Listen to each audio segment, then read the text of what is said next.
تین مرتبہ سورہ توحید کی تلاوت فرما کر مرحوم سید حیدر عباس عابدی ابن سید مسعود الحسن عابدی مرحوم کے لیے ایصال ثواب کر دیں۔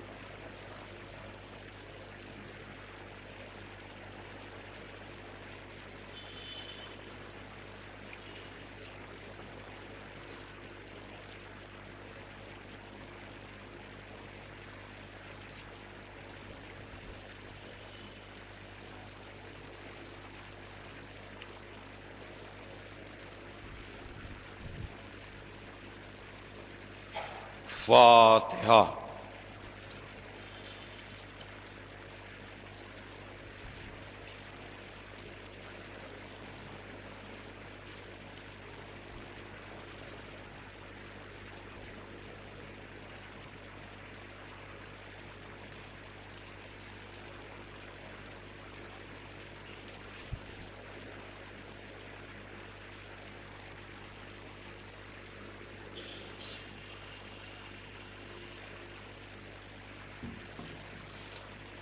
اعوذ باللہ من الشیطان اللعین الرجیم، بسم اللہ الرحمن الرحیم۔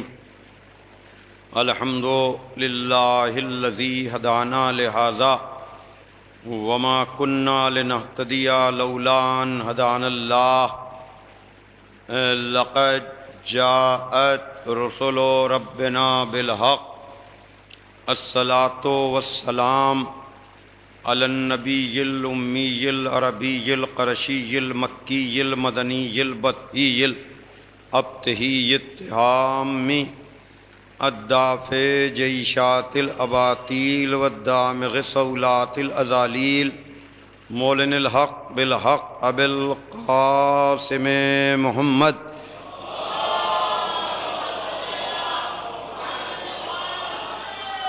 وآلہ الطیبین الطاہرین المعصومین المظلومین الذین اذھب اللہ عنہم الرجس وطہرہم تطہیرا۔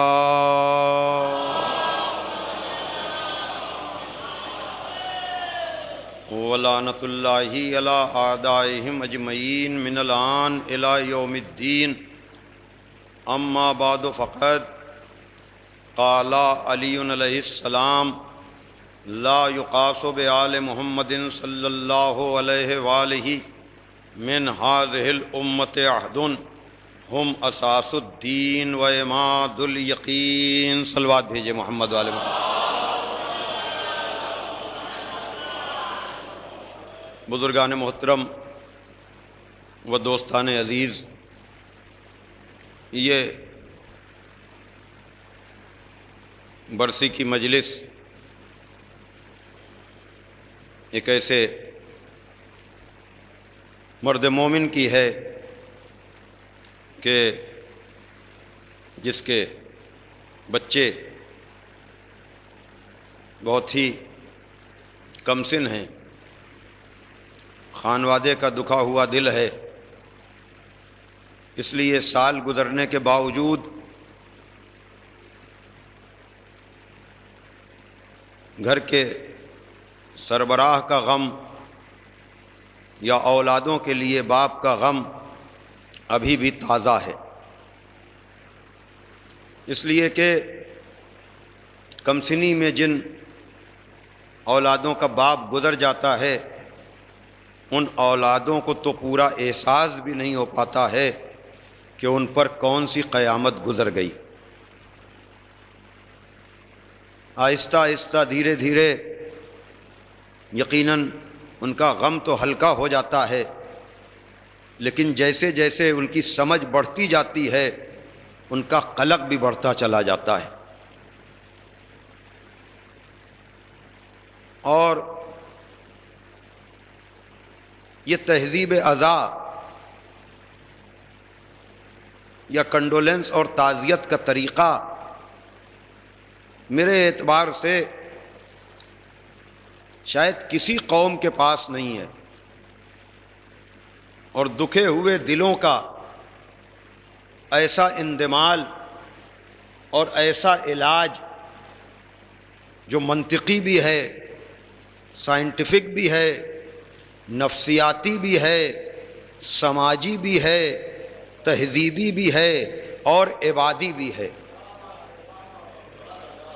ورنہ اور جگہوں میں بھی کنڈولنس تو سب جگہ ہے، ہاں ہے نا۔ تعزیت کا طریقہ یہ تو صرف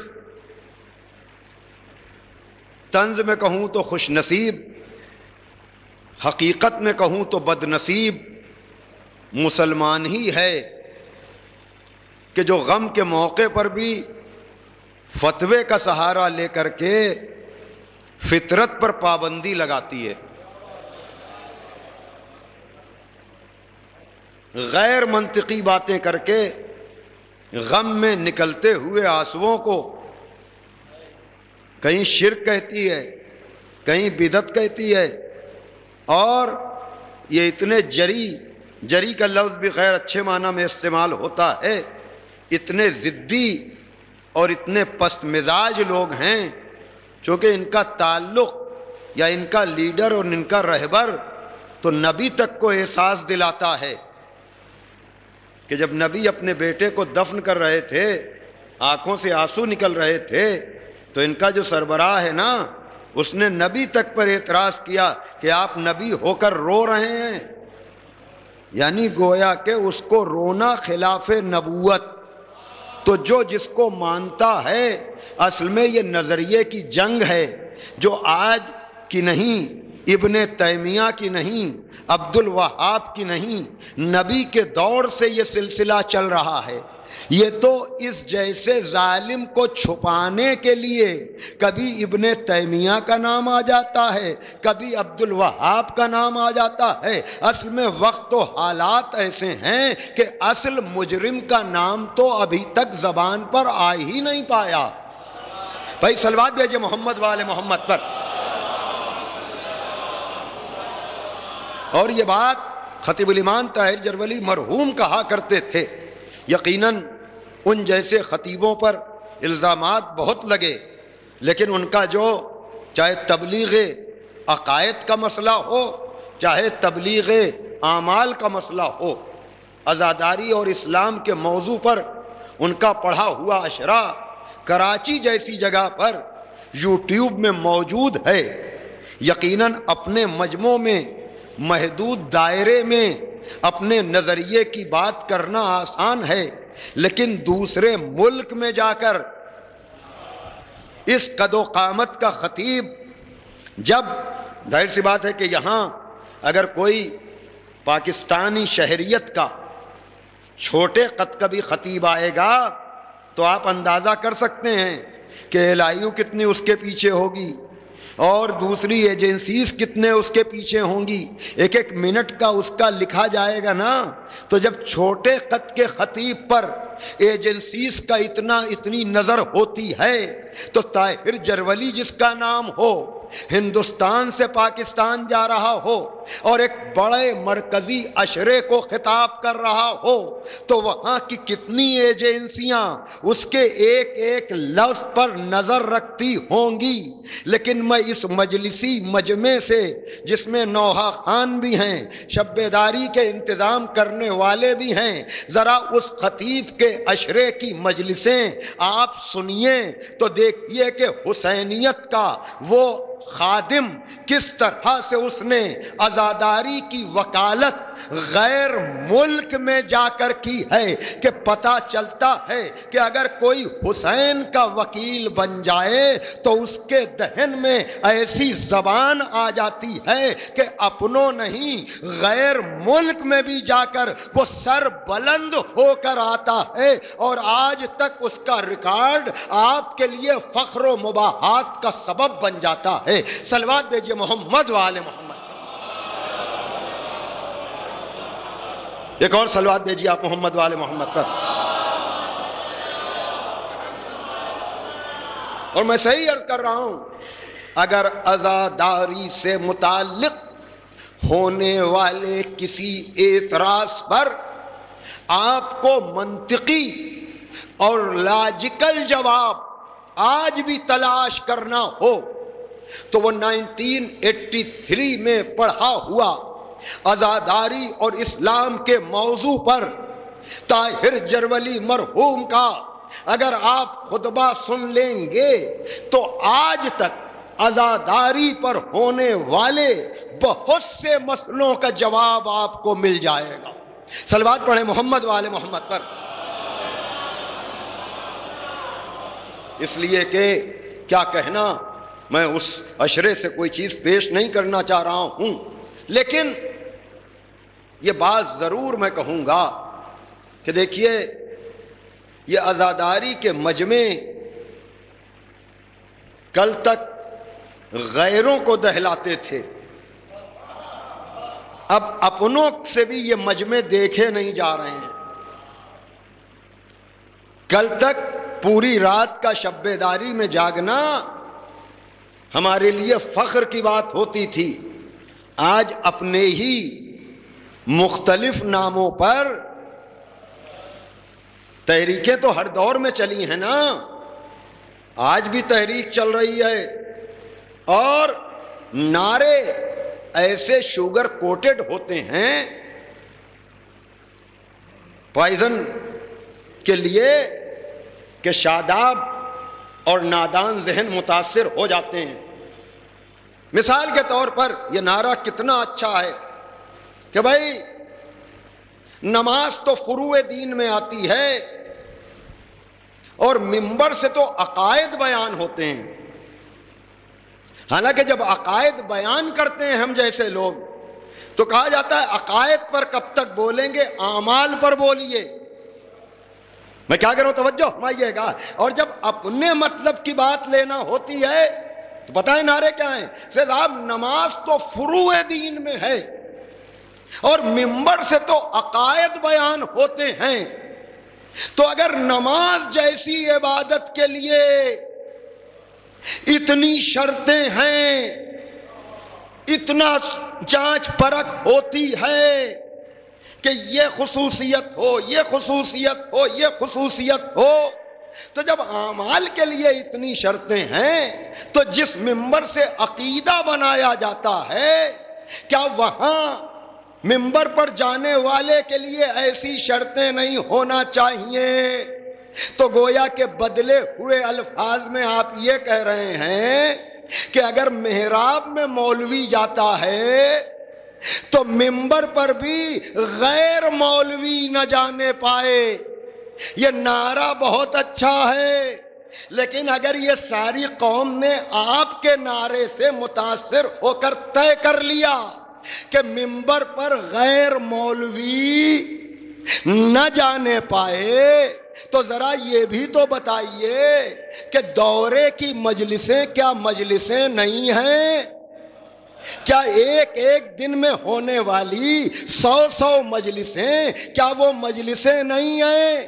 آپ مجھے بتائیے، آپ نے ایشو تو کریٹ کر دیا، کیا آپ ہندوستان کے سارے شہروں میں اپنے معیار کے ایسے مولوی ذاکر پرووائڈ کر پائیں گے؟ یہ سپلائی اور ڈیمانڈ کا بھی تو مسئلہ ہے کہ آپ نے شرطیں تو بہت لگا دیں، لیکن آپ بتائیے کیا الہ آباد شہر میں ہونے والی ساری مجلسوں میں اس معیار کا مولوی خطیب تحریک چلانے والے، اور دوسری طرف آپ کہہ رہے ہیں اگر نااہل کو آپ نے آپ کے اعتبار سے منبر دیا تو ثواب نہیں ہوگا، الٹا بانی کو عذاب ہوگا۔ تو کل تک لوگ دوسری طرح سے مجلسیں بند کرانے کی تحریک چلا رہے تھے، آج آپ یہ شرطیں چلا کر کے ان مجلسوں کو روکنا ہی تو چاہ رہے ہیں، اور بھولے بھالے لوگ واہ واہ بھی کر رہے ہیں، سبحان اللہ بھی کر رہے ہیں کہ یہ سوچے بغیر کہ نیا جال لائے پرانے شکاری۔ صلوات دیجئے محمد وآل محمد پر، صلوات دیجئے محمد وآل محمد پر۔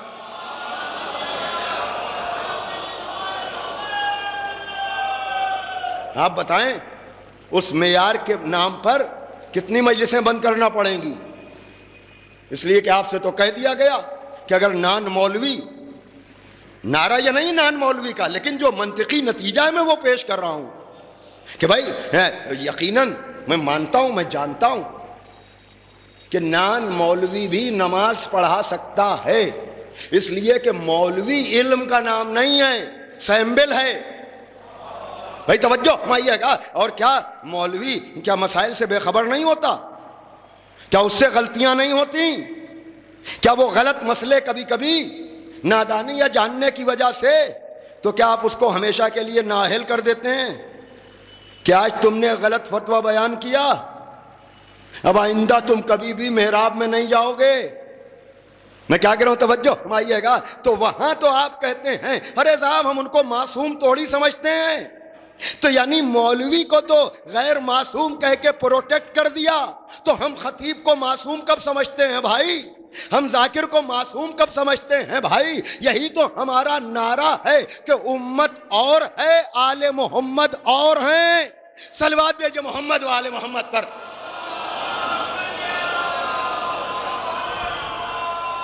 اور میں صحیح کہہ رہا ہوں۔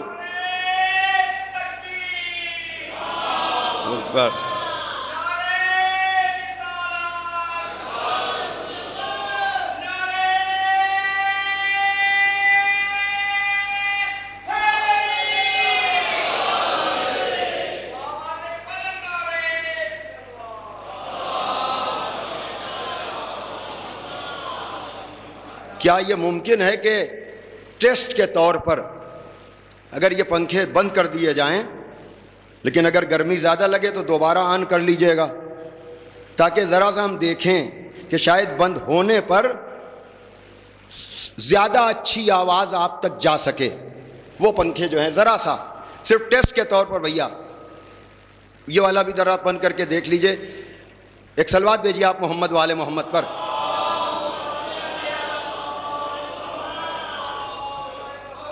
ویسے میں ان پنکھوں کو للچائی ہوئی نظروں سے اس لیے دیکھ رہا ہوں کہ میرے شہر میں بھی اس کی ضرورت ہے، تو انشاءاللہ بعد میں بات کروں گا، اس لیے کہ اس گرمی کی شدت میں محرم اب آسان نہیں رہا۔ یقیناً میں ادنا سا طالب علم ہوں، لیکن بڑے ناموں کی وکالت تو سب کرتے ہیں۔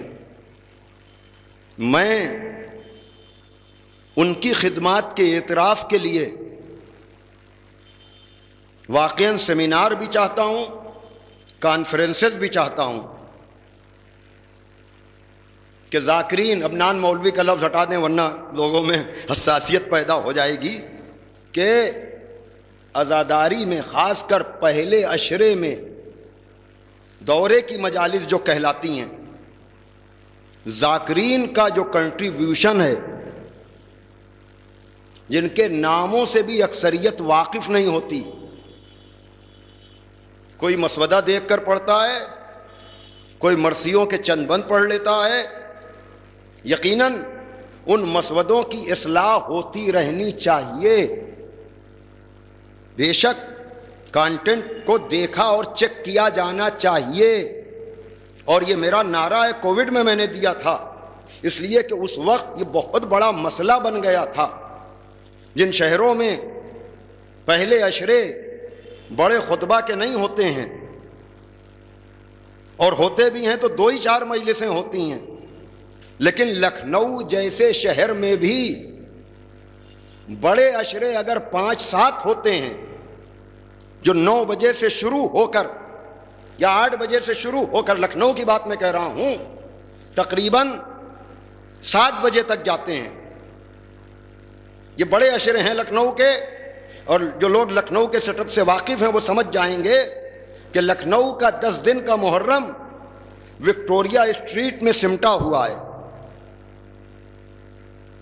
چاہے وہ غفران مآب ہو، چاہے وہ سعید الملت ہال ہو، چاہے وہ نازمیہ ہو، چاہے وہ افضل محل ہو، انہی جگہوں پر آپ کے بڑے خطبہ پڑھتے ہیں، چاہے غفران مآب میں مولانا کلب جواد صاحب ہوں، چاہے سعید الملت ہال اور افضل محل میں مولانا آغروی صاحب ہوں، یا مدرسہ نازمیہ میں حمید الحسن صاحب ہوں، مولانا حمید الحسن صاحب، یہ سب ظاہر سی بات ہے کہ یہ سب وکٹوریا اسٹریٹ پر ہے، لیکن بعد مغرب چونکہ میں نے 5 سال لکھنؤ میں پہلا عشرہ پڑھا ہے، اور مجھ جیسا ادنا خطیب بھی 94 تک کی میں بات کر رہا ہوں 7-8 عشرے مجھ جیسا پڑھتا تھا،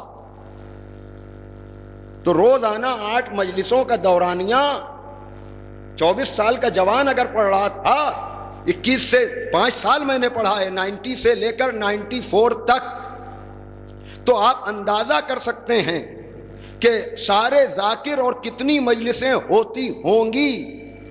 تو دورے کی مجلسیں، اور میں صحیح بتا رہا ہوں کہ کبھی کبھی میرے کہنے پر ٹیسٹ کر کے دیکھیے گا، آفس اگر جاتے بھی ہیں آپ تو محرم میں 10 دن آفس جانے سے پہلے کوئی بھی چھوٹی سی چھوٹی مجلس بھی آپ کی نگاہ میں ہو، اس میں جا کر شرکت ضرور کیا کیجئے۔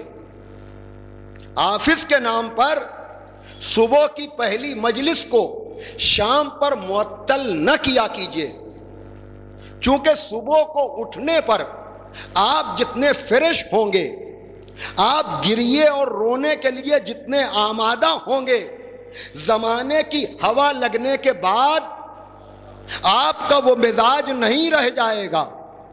تو اگر کوئی چھوٹے سے جملے سے بھی اگر آپ کے دل پہ اثر ہوگا، اس لیے کہ وہ ذاکر نہیں کرتا ہے، وہ محرم اپنا کام کرتا ہے کہ دکھے ہوئے دل تو ہوتے ہی ہیں، صرف اس کو ٹہوکا دینے کی بات ہوتی ہے کہ کوئی اپنے لفظوں کے ذریعے سے آپ کو کربلا پہنچا دے، پھر کربلا کی فضا خود گریے پر آمادہ کر لیتی ہے۔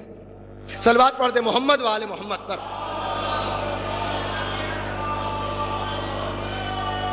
ہوتا ہوگا، میں یہ نہیں کہہ رہا ہوں کہ میں کوئی نئی بات کر رہا ہوں کہ یہ تحریکیں بہت اچھی ہیں، لیکن کسی انٹیریئر میں، کسی گاؤں میں، کسی قصبے میں جہاں 5 گھروں کا گھر ہے، اور ابھی آپ سن رہے تھے کہ سب کچھ بھولنا، محرم نہ بھولنا، سب کچھ بھولنا، کربلا نہ بھولنا، ان 5 اگر مجھ جیسے ادنا خطیب کو بھی بلایا جائے تو بہت عقیدت کی باتیں کرنے والا یہ حقیر بھی بچنا چاہے گا۔ تو جہاں مجھ جیسا بڑے بڑے دعوے کرنے والا بچتا ہے، تو جو بڑے منزل پر ہوگا، باتیں کوئی بھی کرے، پیسہ نہیں لینا چاہیے، شرطیں نہیں لگانا چاہیے، تو اگر ایسا معاملہ ہے تو اگر 5 گھروں کے گاؤں میں کسی بڑے ایسے خطیب کو بلایا جائے جو بڑی بڑی باتیں تو کرتا ہے، تو کیا وہ بلا مجمع کے ان 5 گھروں کے قصبے میں پورے سال کی محنت کا خلاصہ پیش کرنے پر آمادہ ہوگا؟ تو اگر وہ بدنصیب خطیب نہ ان 5 گھروں کے قصبے میں پڑھے، تو جو آپ فخر سے کہتے ہیں کہ ہندوستان کے گاؤں گاؤں میں عزاداری ہوتی ہے، ان سب چیزوں پر فرق پڑے گا کہ نہیں؟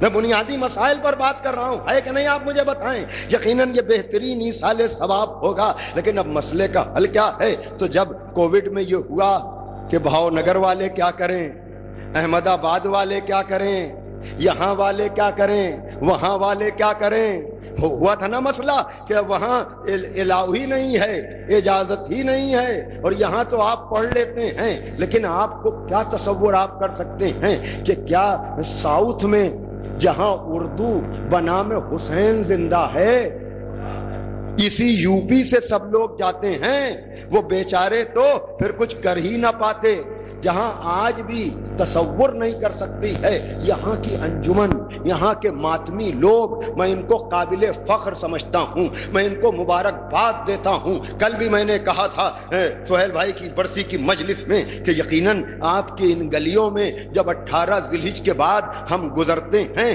تو مشاقی کی آواز آتی ہے جو بہت بھلی لگتی ہے کہ انجمنیں اپنے کو محرم کے لیے آمادہ اور تیار کر رہی ہیں۔ یقیناً آپ کا اپنا معیار ہے، آپ کے نوحہ خوان شعراء ہیں، آپ کے ماتمی بڑے منظم منظم اور مرتب ہیں، لیکن بھاؤ نگر اور احمد آباد جیسی جگہوں پر جہاں لاؤڈ اسپیکر یا مثلاً باکس بڑے بڑے رکھ کر کے پاکستانی نوحہ خانوں کے نوحے چلتے رہتے ہیں، لیکن وہ ماتمی اتنے مرتب اور منظم ہوتے ہیں کہ وہ اس بات سے بے خبر ہو کر کے کہ ان کے یہاں کا نوحہ خان ہے کہ نہیں، ان کے یہاں کا صاحب بیاض ہے کہ نہیں، ایسا ڈوب کر گھنٹوں ماتم کرتے ہیں کہ یہ مشاقی قابل رشک ضرور ہے، لیکن بغیر مشاقی کے ماتم کرنے والے، اس لیے کہ یہ مشق یقیناً قابل مبارکباد ضرور ہے، لیکن جو نظم و انتظام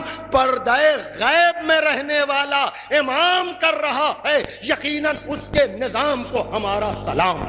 صلوات بھیجئے محمد و آل محمد۔ ایک اور صلوات بھیج دیجیے آپ ذرا محمد و آل محمد۔ لائیے دیتے ایک اور صلوات دیجیے محمد و آل محمد۔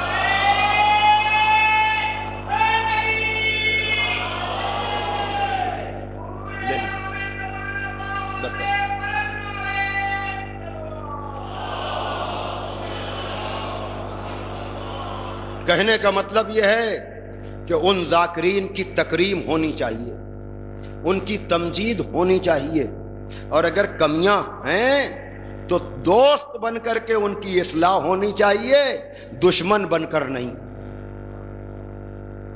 دوسری منزل پر مجمع، یقیناً خطیبوں کو گھنٹوں بیٹھ کر سننے والا یہ مجمع اگر نہ ہو تو خطیب کیا کرے گا؟ اسی طرح سے نوحہ خان اگر ان کے ساتھ ماتمی نہ ہو، معاف کیجئے گا، خطیب کی پہچان ہو جاتی ہے، ذاکر کی پہچان ہو جاتی ہے، مرثیہ خان اور نوحہ خان کی پہچان ہو جاتی ہے، لیکن سب سے زیادہ جو تانے سنتے ہیں نا، جہالت کے، پستی کے، بے نمازی ہونے کے، میں نہیں کہہ رہا ہوں نہیں ہیں، اصلاح ہونی چاہیے، لیکن سب سے زیادہ تانے عزاداری کا جو پارٹ اور جز سنتا ہے وہ بیچارے ماتمی ہیں۔ لیکن اگر یہ ماتمی نہ ہونا تو نہ انجمنوں کی کوئی شناخت ہو، نہ شب داریوں کے کوئی رونق ہو۔ جو انون تو ہوتے ہیں لیکن ہر جگہ کی زینت یہی بیچارے بنتے ہیں۔ تو سامعین کا بھی شکریہ اور ماتمیوں کا بھی شکریہ ادا کیا جانا چاہیے، اور نویں ربیع الاول کے بعد یا قبل محرم ان کی شکر گزاری کے لیے با اثر لوگوں کو ان کے لیے پروگرام بھی کرنے چاہیے، اور جو ایسی تحریک کو آگے بڑھائیں ان کو ایوارڈ بھی دینا چاہیے، اس لیے کہ عزاداری ایک پورے نظام کا نام ہے۔ توجہ کیجئے گا، عزاداری ایک پورے نظام کا نام ہے۔ میں نے پہلے بھی پڑھا ہے، پھر پڑھ رہا ہوں کہ میں برمنگھم میں 2002 میں عشرہ پڑھ رہا تھا، زبردست برف باری ہو رہی تھی۔ اس وقت اتنا نہ گوگل کا چرچا تھا، نہ یوٹیوب کا، نہ انٹرنیٹ اتنا وسیع ہوا تھا، لیکن جب میں امام بارگاہ میں انٹر کر رہا تھا تو کچھ جوان اپنے بدن پر ٹرافک والی جیکٹ ڈالے ہوئے برف باری میں گاڑیاں پارک کرا رہے تھے، لوگوں کے ڈرائیونگ سیٹ پر بیٹھ جاتے تھے اور جو ہے وہ اپنے اعتبار سے جا کر کے، تاکہ جگہ کم ہے تو زیادہ سے زیادہ گاڑیاں پارک ہو سکیں، اس لیے کہ وہاں کم سے کم مسافت پر جا کر جو لوگ شرکت کرتے ہیں وہ 5 سے 10 کلومیٹر 100 کلومیٹر تک کے دائرے پر 8-8 10-10 گھنٹے ڈیوٹی کر کے ایک مجلس میں شرکت کے لیے 1.5 2 گھنٹے کی ڈرائیو ہوتی ہے۔ یہ میں بات کر رہا ہوں آپ کی برمنگھم اور مانچسٹر کی، وہاں کا جلوس بھی اگر 8ویں محرم کا آپ دیکھیں جو یوٹیوب پر پڑا ہوا ہے تو آپ رشک کریں گے کہ یہ برف باری پر ننگے پیر، دیکھیے گرم میں آپ چلتے ہیں، لیکن نسبتاً میں جو پیش کر رہا ہوں کہ گرمی پیر برداشت کر لیتے ہیں، لیکن برف باری کی ٹھنڈک برداشت کرنا آسان اور ایزی نہیں ہوتا، لیکن گھنٹوں اگر یہ کام کرنا پڑ جائے تو ایزی نہیں ہوتا ہے آدمی۔ لیکن بہرحال یہ ساری چیزیں تو میں نے برسرے منبر جا کر کہا تھا کہ عزاداری ایک پورے نظام کا نام ہے۔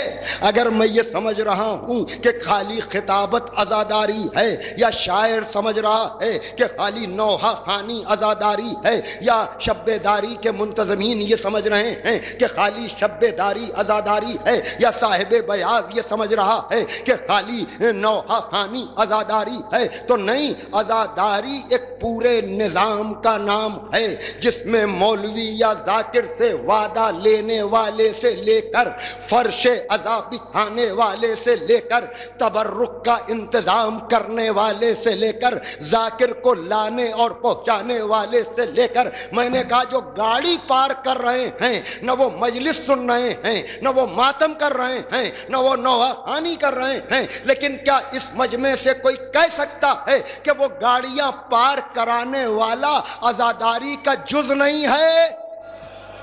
صلوات بھیجے محمد و آل محمد پر۔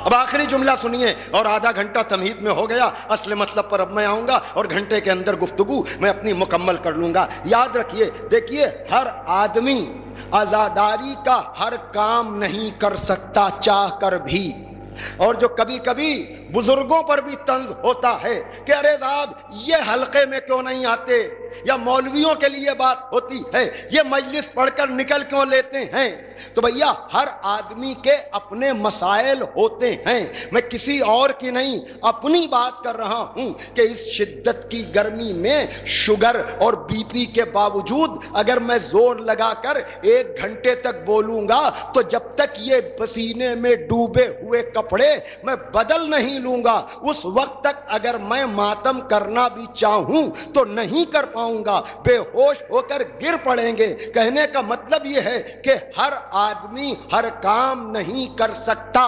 دوسرے پر طنز نہ کریں بلکہ ہر جز کا احترام کریں، اور یہ سوچیں کہ آج ہم جوان ہیں تو کل سائیڈ میں کھڑے ہوئے بھی جوان رہے ہوں گے۔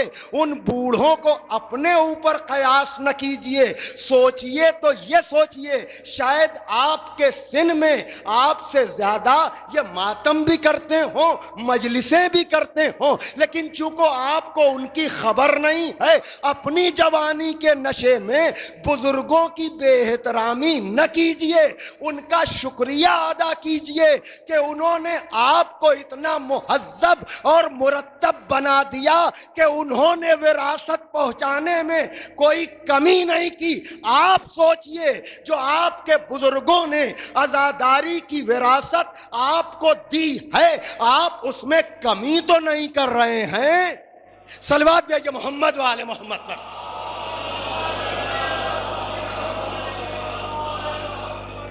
ایک اور صلوات بھیجئے محمد و آل محمد پر۔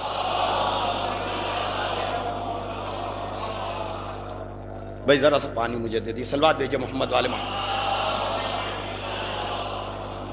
میرے خیال سے اس پنکھے کو اب چلا دیجئے، ٹیسٹ ہو گیا۔ ایک صلوات بھیجئے، یہ پنکھا چلوا دیجئے پلیز۔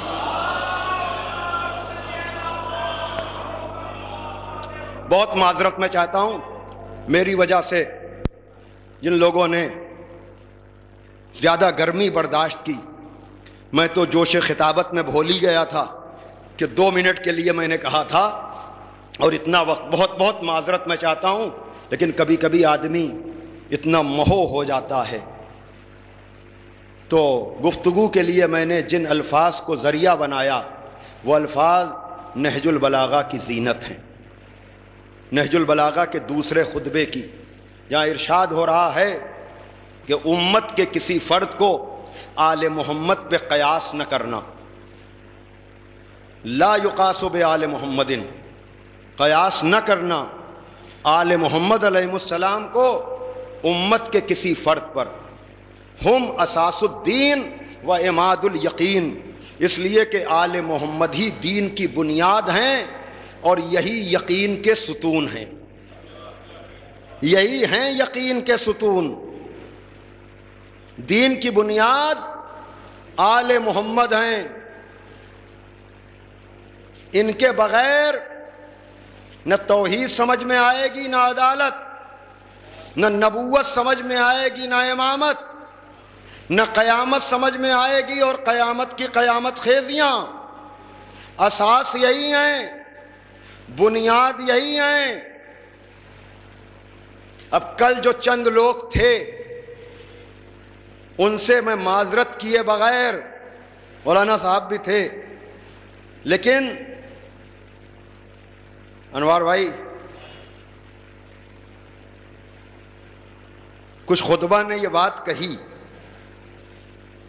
آپ سے قربت ہے اس لیے میں کہہ سکتا ہوں، کسی دوسرے کا نام لوں تو وہ ناراض بھی ہو جائے گا، کہ شورا سے تو یہ کہہ دیا جاتا ہے کہ ذرا وہ کلام سنا دیجئے۔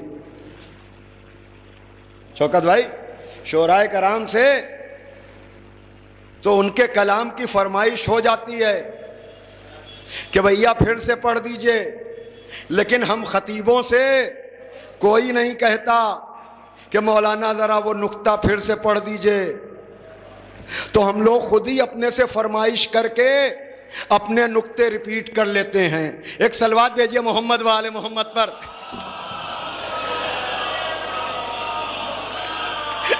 بھائی عجیب طرح کی مجلس ہو رہی ہے، ایک صلوات بھیجئے محمد و آل محمد پر۔ کیوں غلام باز بھائی وہ پھر سے جناب سکینہ والا نوحہ پڑھ دیجئے، پھر سے باد صبا والا پڑھ دیجئے۔ یہ تو فضائل کی بات تھی، مصائب میں آپ سے خطاب کر رہا ہوں، میں ذریعہ آپ کو بنا رہا ہوں۔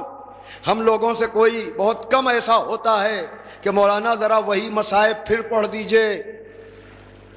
یہ ہماری بات نہیں ہے، اصل میں یہ نظم اور نثر کا فرق ہے۔ بھائی توجہ فرمائیے گا کہ نظم تو ریپیٹ ہوتی ہے اور ہونا بھی چاہیے بار بار، اس لیے کہ پر اثر ہوتی ہے۔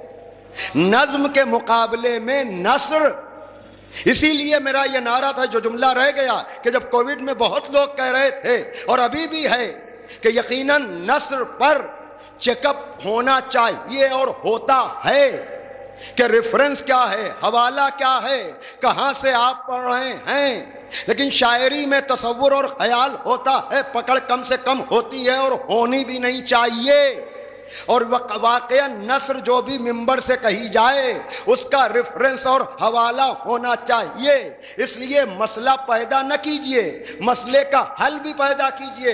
تو میں نے حل یہ پیش کیا تھا کہ اگر نثر خوانی پر نظر ہے تو اس کا علاج یہ ہے کہ لا یعنی بے معنی نثر خوانی سے بہتر ہے مرثیہ خوانی۔ 20-20 25-25 بند انتخاب ہو جائیں، اور اگر کوئی نثر خوان نہ ملے تو دورے کی مجلسوں میں وہی 20-25 بند پڑھے جائیں، تاکہ کوئی بھی دورے کی مجلس بغیر ذاکری یا مرثیہ خوانی کے نہ رہے۔ یعنی خالی مسئلے پیدا نہ کیجئے، مسئلے کا علاج بھی کیجئے۔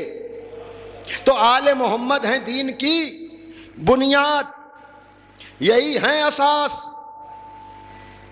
اب میں کل کے ایک نقطے کو خالی دہراؤں گا اور میرا وقت ختم ہو جائے گا، اور انٹرسٹنگ بہت ہے، مگر کل جو لوگ تھے دور سے یا قریب سے میرے بیان کو سنا ہے، لیکن جو نہیں تھے میں ان کے لیے فخر قوم قلب عباس صاحب مرحوم کا میں ذکر کر رہا تھا۔ وہ شاید یہیں الہ آباد ہی میں بحث کر رہے ہوں، انگریز جج سے کے سامنے بحث ہو رہی تھی، اور انہوں نے دلیلیں پیش کی۔ جج نے کہا ایک مرتبہ اور اپنی دلیلیں سنائیے۔ انہوں نے پھر سے ریپیٹ کیا اپنے جو بھی ان کی بحث تھی۔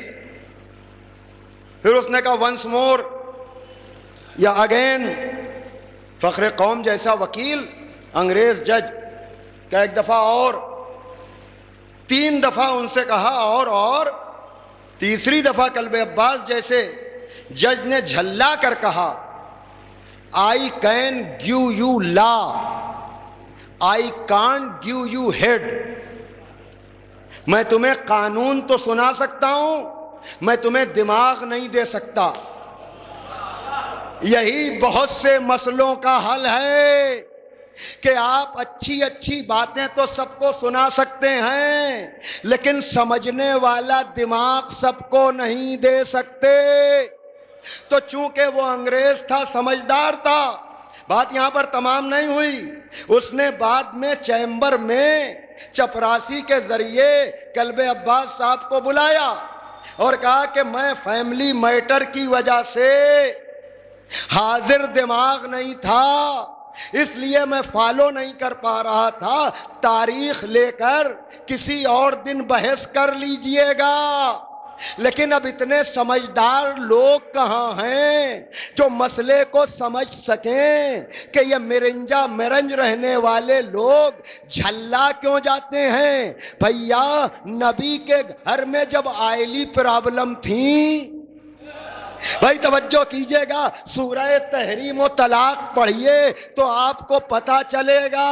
اور نبی بھی کبھی کبھی پوری بات پہنچانے کے لیے ازواج کی بات بھی اس لیے مان لیتے تھے تاکہ نبی پر الزام نہ لگے کہ ہیں تو بشر۔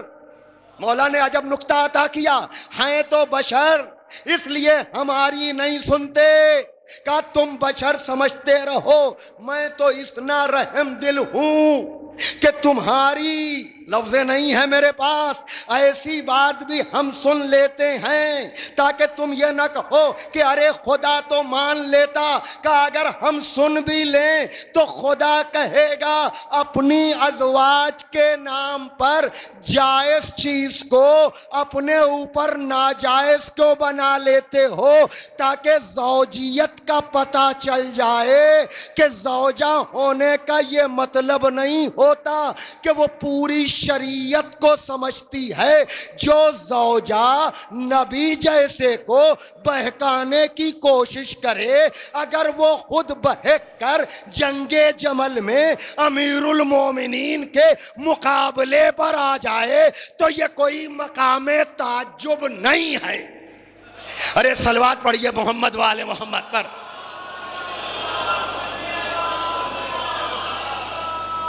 میں نے بہت بچ کر بچا کر لفظیں ادا کی ہیں کہ نبی کے گھر میں پہنچنے کا مطلب کردار کی ضمانت نہیں ہے۔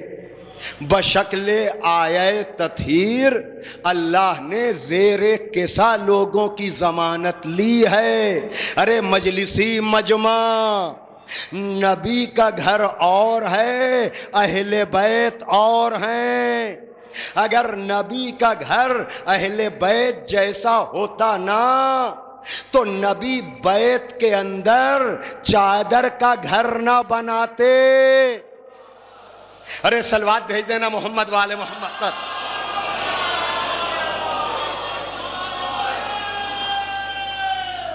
ایک اور صلوات بھیج دیں آپ۔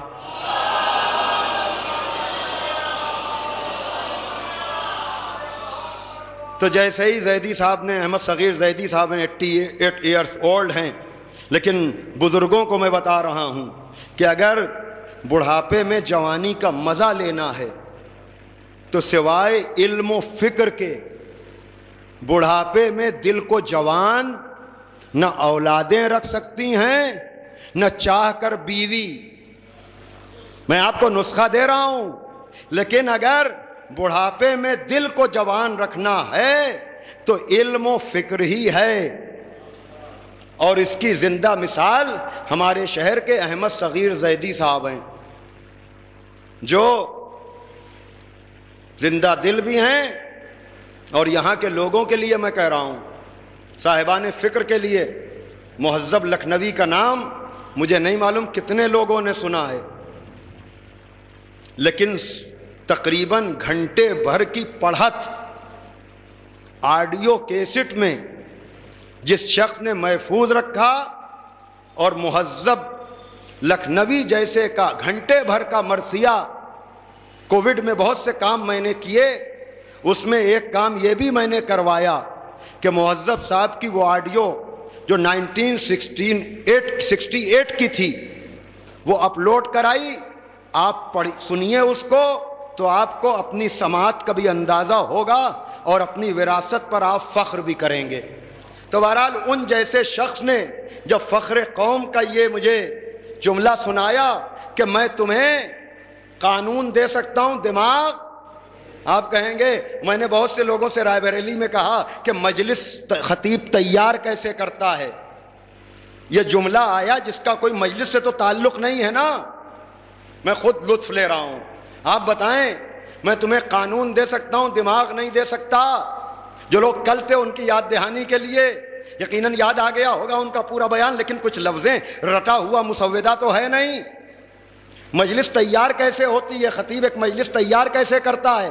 میں نے کہا شدن بھائی مجلس تیار ہو گئی اور باہر کے ملک میں جس جگہ مجھے یہ بیان جس مجمع میں دینا ہے سمجھ لیجئے میں اس کی مشاقی بھی کر رہا ہوں۔ ایک صلوات بھیجیے محمد والے محمد پر۔ بھیا انجمن والے ہی تھوڑی مشق کرتے ہیں، محرم کے لیے خطیب کو بھی تو مشق کرنا ہوتی ہے۔ تو یہ محرم سے پہلے کی پڑھے جانے والی مجلسیں ہمارے عشرے کا مشق ہوتی ہیں۔ ہم آپ سے مجلس نہیں پڑھ رہے ہیں، محرم میں پڑھے جانے والے بیان کا کی پریکٹس کر رہے ہیں۔ خطیب اکبر کہا کرتے تھے کہ مغل مسجد کی ممبر سے پڑھی جانے والی مجلس میں لکھنؤ میں کئی دفعہ پڑھ کر جا کر وہاں پیش کرتا تھا۔ میں نے ان سے بہت سی چیزیں لی ہیں، تو خطابت ایسے ہی نہیں ہوتی۔ تو انہوں نے کہا میں تمہیں قانون دے سکتا ہوں دماغ نہیں دے سکتا۔ میں نے کہا شدن بھائی مجلس تیار ہو گئی۔ کہا کیا مطلب؟ میں نے کہا شعر سنیے۔ جیسے ہی انہوں نے کہا میں تمہیں دماغ دے سکتا ہوں قانون نہیں، میں نے کہا علامہ اقبال نے کہا کہ بیان میں نقطۂ توحید آ تو سکتا ہے، بیان میں توحید کا نقطہ، توحید کا پوائنٹ، بیان میں نقطۂ توحید آ تو سکتا ہے۔ ارے تیرے دماغ میں بت خانہ ہو تو کیا کہیے؟ بیان میں نقطۂ توحید آ تو سکتا ہے، تیرے دماغ میں بت خانہ ہو تو کیا کہیے؟ اس لیے کہ کعبے کے بتوں کو تو صاحب ذوالفقار نے توڑا۔ بھائی توجہ فرمائیے گا، لیکن اقبال نے عجب طرح سے کہا، کل میں نے یہ شعر نہیں پڑھا تھا دیکھیے وہاں کی مجلس میں، لیکن یہ فکر تو ہے نا بار بار، یہ تو میں تیاری کر رہا ہوں نا آئندہ کی مجالس کے لیے کہ بیان میں نقطۂ توحید آ تو سکتا ہے، تیرے دماغ میں بت خانہ ہو تو کیا کہیے؟ تو مولا علی نے خالی کعبے میں سجے ہوئے بتوں کو نہیں توڑا۔ اقبال نے کہا اے فاتح خیبر دل من، اے میرے دل کے خیبر کو فتح کرنے والے، علی نے قلعہ خیبر دروازے خیبر کو نہیں اکھاڑا۔ علی کی ذات لوگوں کے دلوں کے خیبر کو آج بھی فتح کر رہی ہے۔ ارے میں کہاں جاؤں؟ اے فاتح خیبر دل من، اے ماہی نقش باطل من، اے میرے باطل نقش کو محو کرنے والے، تو دلوں کے خیبر کو بھی علی فتح کرتے ہیں اور باطل نقش کو آج بھی علی کا ذکر مٹا رہا ہے۔ کچھ لوگ ذکر علی روک کر ابھی بھی دلوں کو بت خانہ بنا رہنا چاہتے ہیں۔ صلوات بھیجیے محمد والے محمد پر۔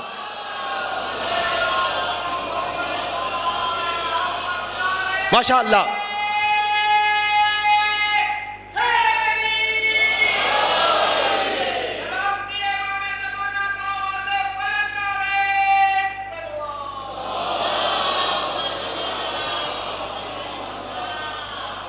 تو پورا بیان توحید پر آ گیا کہ نہیں؟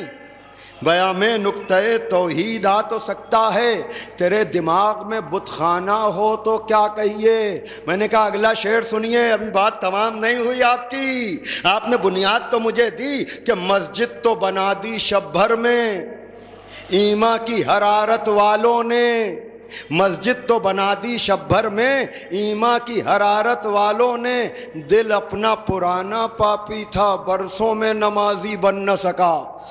آ گیا نا، نماز تک مسئلہ آ گیا نا، ایمان سے عمل پر بات آ گئی نا۔ لیکن پھر وہی اقبال سرسری بات کرتا ہی نہیں، اور جب ایک بات کہتا ہے تو ایک شعر کو دوسرے سے مربوط کرتے جائیں تو آپ کی تعمیر کی عمارت خود بخود تعمیر ہوتی چلی جائے گی۔ وہاں کیا تھا؟ ایمان تھا کہ بیان میں نقطۂ توحید، تیرے دماغ میں بت خانہ ہو تو کیا کہیے، لیکن اگر ایمان مکمل بھی ہو گیا اور ایمان کے جوش سے آپ نے مسجد بنا بھی لی یا چند دے بھی دیا تو نمازی نہیں بنے تو ایسی مسجد ایسے ایمان سے کیا فائدہ؟ مسجد تو بنا دی شب بھر میں، ایمان کی حرارت والوں نے، دل اپنا پرانا پاپی تھا، برسوں میں نمازی بن نہ سکا۔ لیکن آپ نماز بھی پڑھنے لگے، کل کا بیان لوگوں کے ذہن میں ہوگا، وہ دہرانا مقصود نہیں، لیکن نماز پڑھ کر کے بھی کوئی غرور نہ کرے، اپنی نمازوں کی حقیقت کو سمجھے۔ جہاں اقبال کہتے ہیں تیرا دل تو ہے صنم آشنا، تجھے کیا ملے گا نماز میں؟ بھائی دیکھیے، ایمان سے اب نمازی کو بھی آئینہ دکھا رہے ہیں اقبال، تیرا دل تو ہے صنم آشنا، تجھے کیا ملے گا نماز میں؟ آل محمد ہیں دین کی بنیاد، آل محمد ہیں یقین کا ستون، ورنہ نہ نقطۂ توحید کوئی فائدہ پہنچائے گا، نہ مسجد کی تعمیر کوئی فائدہ پہنچائے گی، نہ نماز کوئی فائدہ پہنچائے گی۔ تیرا دل تو ہے صنم آشنا، تجھے کیا ملے گا نماز میں؟ میں نے کہا شدن بھائی سنیے، اقبال سے میں پہنچ گیا جوش تک، وہاں سب منفی پہلو تھے کہ کیا نماز شاہ تھی ارکان ایمانی کے ساتھ، کیا نماز شاہ تھی ارکان ایمانی کے ساتھ، دل بھی جھک جاتا تھا ہر سجدے میں پیشانی کے ساتھ۔ تو نہ اب صنم آشنا کی بات ہے نہ دل کی بات ہے، تو حسین ہی نے تو ایمان بھی بچایا، عمل بھی بچایا، اور قوم کو بھی عزاداری نے بچایا۔ صلوات دیجئے محمد وآل محمد۔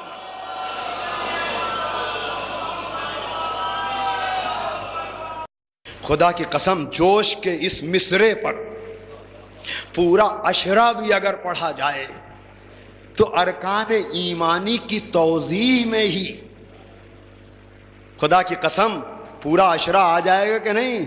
ارکان ایمانی، اگر نہج البلاغہ سے خالی میں ایمان کی ڈیفینیشن بیان کروں تو خالی کانپور میں 5 منٹ کے انٹروڈکشن پر وہاں کے جذباتی مومن نے کہا تھا کہ کہہ تو دیا کہ 16 جز ہیں امیر المومنین کے بقول، یہ 16 مجلسیں آپ پڑھیں گے کب؟ میں نے کہا جوش میں بات نہ کیجئے، ایک مجلس میں مجمع آ سکتا ہے، 16 میں مجھ جیسا خطیب مجمع کو کھینچ نہیں سکتا، اس لیے بہت سی چیزوں کو بس بیان کی حد تک رہنے دیجئے تو مناسب ہے۔ اس لیے کہ جہاں مصلی پر ہر بھولی ہوئی چیز یاد آئے وہاں نماز تو ہم سنبھال نہیں پاتے 2 منٹ کی، 16 تقریروں میں وہ کیفیت کہاں پیدا کر پائیں گے؟ یہ تو برسی کے نام پر آنے والا مجمع ہے، میں شکر گزار ہوں۔ تو ارکان ایمانی کا مطلب سمجھے آپ؟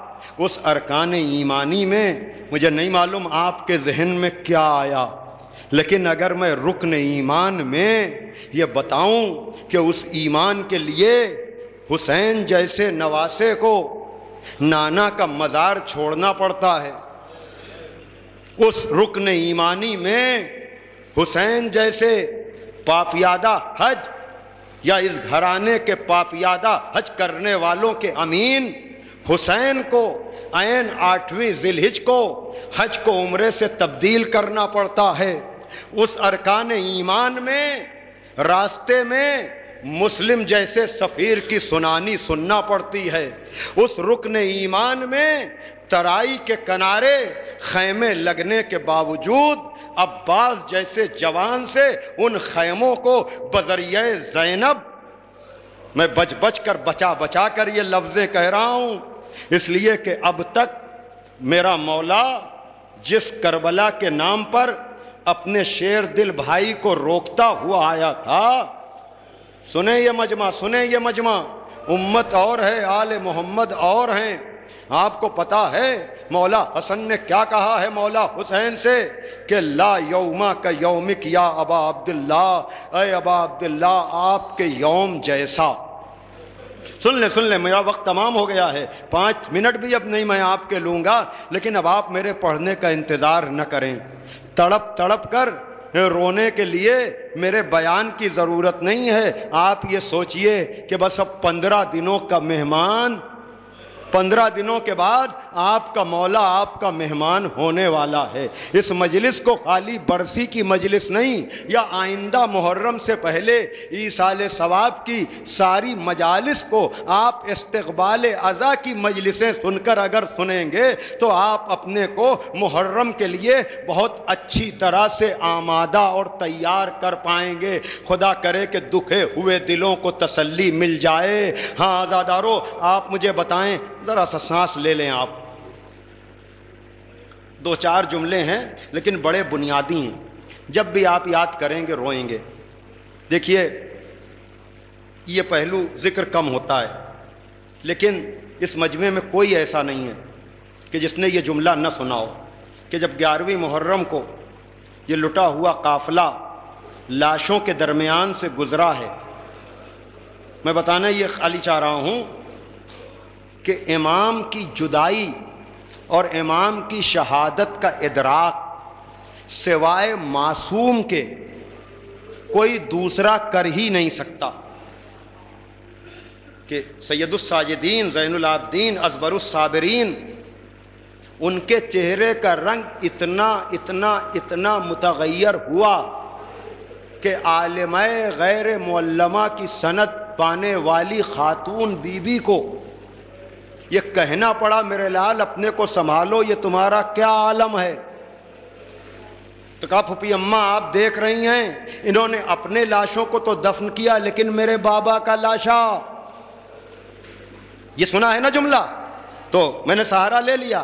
تو جو کیفیت، بہت آہستہ سے پڑھ رہا ہوں، جو کیفیت چوتھے امام کی 11ویں محرم کو مقتل سے گزرتے وقت تھی، کم و بیش وہی کیفیت امام حسین کے زخمی زہر آلود بدن پر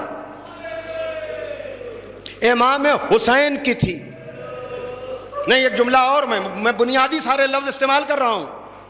وہ حسین جو عباس جیسے چھوٹے بھائی کے جانے پر یہ مرثیہ پڑھے کہ میری کمر ٹوٹ گئی، آپ خود سوچ سکتے ہیں جو چھوٹے بھائی کے جانے پر ایسا مرثیہ پڑھے، جب اس کا بڑا بھائی جو معصوم اور امام بھی ہے جب وہ جا رہا ہوگا تو مولا حسین پہ کیا گزرے گی۔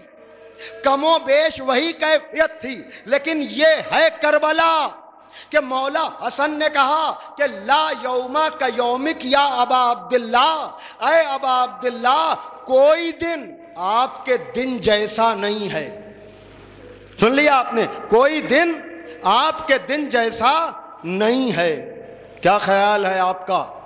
اگر حسین جیسا صابر امام حسن کی شہادت پر اس طرح سے تڑپ رہا ہے تو عباس جیسے جوان کے لیے کیا خیال ہے آپ کا؟ کیا عباس کا ہاتھ قبضہ شمشیر پہ نہ گیا ہوگا کہ وہ لوگ جو امام حسن کا جنازہ نبی کے پہلو میں دفن نہیں ہونے دے رہے تھے، کہ عباس کو جنازے پر تیر لگنے پر کیا جلال نہ آیا ہوگا؟ ارے کہاں بیٹھے ہیں آپ؟ ہر چیز کتاب میں لکھی نہیں ہوتی کہ جب حسین پر یہ اثر ہے تو عباس جو تمنائے مولا علی ہیں، لیکن حسین ابن علی نے عباس کے جذبات کو یہ کہہ کر روکا کہ عباس یہ مدینہ ہے کربلا نہیں۔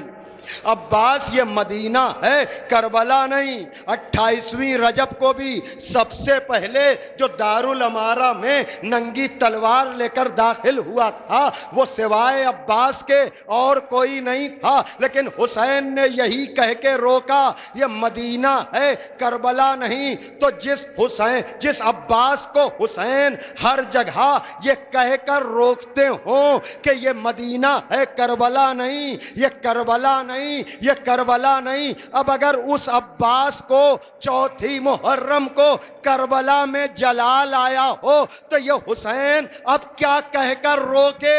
اس لیے کہ اب تو کربلا میں جلال آیا ہے۔ اب یہاں سے جناب زینب کا کام شروع ہوا۔ میں نے کہا ہر چیز لکھی نہیں ہوتی، کچھ چیزیں سمجھی جاتی ہیں۔ عجب نہیں جا کر کہا ہو کہ بہنا اے میری بہن زینب، ہر جگہ تو میں اپنے شیر کو یہ کہہ کر روکتا رہا کہ یہ کربلا نہیں، یہ کربلا نہیں، اب میرے شیر کو جلال آیا ہے زینب، اب میں نہ روکوں گا، لیکن اگر آج تم نے نہ روکا تو 10ویں محرم سے پہلے یہ کربلا تمام ہو جائے۔ جزاکم ربکم۔ آخری جملہ یہاں تو روک لیا جناب زینب نے، لیکن وہ زینب 11ویں محرم کو کیا کرے؟ سجاد کو تو روک لیا، تمہارا کیا عالم ہے، لیکن اب بھائی کے جنازے پر اپنے کو گرا کر اگر یہ جملہ کہیں زینب کہ بھیا حسین یہ زینب شرمندہ ہے۔ جب بھیا حسن کے جنازے پر تیر لگے تھے اور وہ جنازہ گھر میں واپس آیا تھا تو زینب نے اپنے ہاتھوں سے حسن کے جنازے سے تیر نکالے تھے، لیکن بھیا آج تو زینب آپ کے جنازے پر وہ کام بھی نہیں کر سکتی، اس لیے کہ جب بھیا حسن کا جنازہ آیا تھا تو زینب کے ہاتھ پسے گردن سے بندھے ہوئے نہیں تھے، لیکن آج زینب جب آپ کے جنازے پر آئی ہے تو ہاتھ بندھے ہیں، آپ کے جنازے کے تیر بھی۔ واہ حسینہ واہ مظلومہ، الا لعنت اللہ علی القوم الظالمین، سیعلم الذین ظلموا ای منقلب ینقلبون۔ پروردگار عالم اس ذکر کو اس مرحوم کے لیے بہترین ایصال ثواب قرار دے۔ پروردگار عالم پسماندگان کو، چھوٹے چھوٹے ان بچوں کو صبر جمیل عطا فرما، اور باپ جیسا اپنے بچوں کو بنانا چاہتا تھا ایمان و عمل صالح کے ساتھ وہ بچے اس سے بہتر بنیں اور اس وراثت کو آگے بڑھائیں۔ پروردگار ہمیں کامل الایمان فرما، ملت کو متحد فرما، سرکار امام زمانہ عجل اللہ تعالی فرجہ الشریف کے ظہور میں تعجیل فرما، اور ہمیں اس لائق بنا کہ ہمارا شمار بھی ان کے انصار و اعوان میں ہو سکے۔ اللہم تقبل منا انکا انت السمیع العلیم۔ حضرات، آج اس مجلس کو پڑھنے کے لیے آنا میرے لیے ایک امتحانی مرحلہ تھا، چونکہ پرسوں میرے سسر یعنی ڈاکٹر کوثر عباس صاحب جو مولانا جوہر عباس صاحب آپ کے یہاں جو انوار العلوم میں استاد ہیں، ان کے بڑے بھائی تھے، وہ میرے خسر معظم تھے، ان کا پرسوں انتقال ہوا اور آج ان کا سیوم تھا، لیکن اس وعدے کی نزاکت کی وجہ سے مجھے آنا پڑا اور میں نے اس فریضے کو بہرحال وعدے کی وجہ سے ادا کیا۔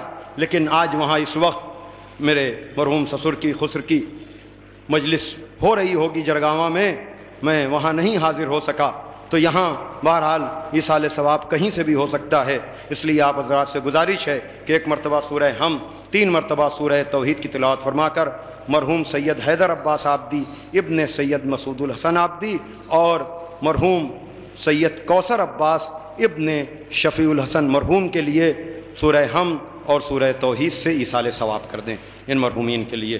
اللہم صلی علی محمد و علی محمد۔